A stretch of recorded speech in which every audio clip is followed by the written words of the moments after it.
हो गया। हमारा आयुर्वेद हमेशा लुक की भी बात करता है कि फिजिकली वो पेशेंट देखने में कैसा लगेगा, आप उसको फिजिकली देख लिए, अब उसके अंदर क्वालिटीज़ क्या होंगी। सिर्फ ऐसा नहीं है कि हमने ये बता दिया कि देखने में ही लुक्स लाइक दिस या शी लुक्स लाइक दिस, उसके अलावा भी अगर आपको समझना पड़ेगा।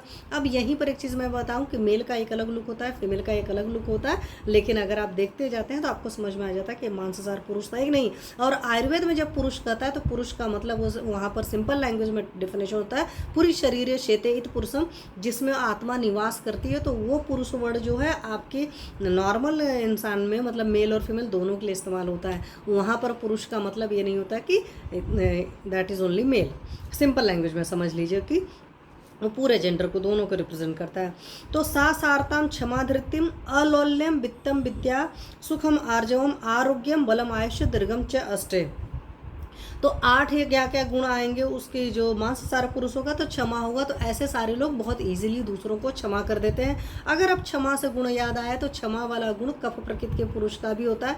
कफ प्रकृति के जो पुरुष होते हैं वो बहुत जल्दी लोगों को क्षमा कर देते हैं। धृति होगी, उनके अंदर धारण शक्ति बहुत अच्छी होगी, किसी भी चीज़ को रिटेन करने की पावर अच्छी होगी। अलोल्यम मतलब उनके अंदर चपलता नहीं होती है, लालच नहीं होता। तो मांसाहार पुरुष का एक लक्षण ये भी होता है। वित्त मतलब उनके पास पैसा वगैरह होगा, विद्या भी होगी और सुख होगा, और जो आरोग्य होगा, बल होगा, आयु होगी और दीर्घ आयु होगी। तो ये सारे जो गुण होते हैं वो मांसाहार पुरुष के लक्षण में चरक विमान 8 में ही बताया गया।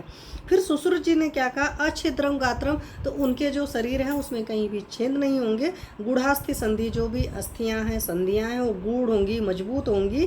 और मांस उपचितम च मांसेन, मांस से पूरी तरीके से ढकी होंगी। तो सुश्रुत जी ने जो परिभाषा कही वो बहुत मतलब मैं कहूँगी कि चरक जी की ज़्यादा परिभाषा अच्छी है। तो मांसाहार पुरुष को आपने देख लिया, सिंपली उसके जितने भी जॉइंट्स होंगे वो सारे मांस से ढके होंगे, गुरु होंगे, स्थिर होंगे, मांस वहाँ पर अच्छे से वो होगा। ऐसा नहीं, कुछ लोग का होता है ना कि कई बार हड्डियाँ तक नज़र आ रही होती हैं, लिगामेंट्स टेंडेंट्स नज़र आते हैं। कभी आपने काफ़ी मोटे लोग को देखा होगा तो उनकी कभी भी वेंस वगैरह नहीं नज़र आती, ये चीज़ें भी होती है। But that should be in the equilibrium, हर चीज़ होना चाहिए। हर बॉडी का अलग अलग स्ट्रक्चर होता है, लेकिन मोटापे की बात यहाँ पर नहीं की जा रही है, इसीलिए मैंने आपको ये बात भी बताई।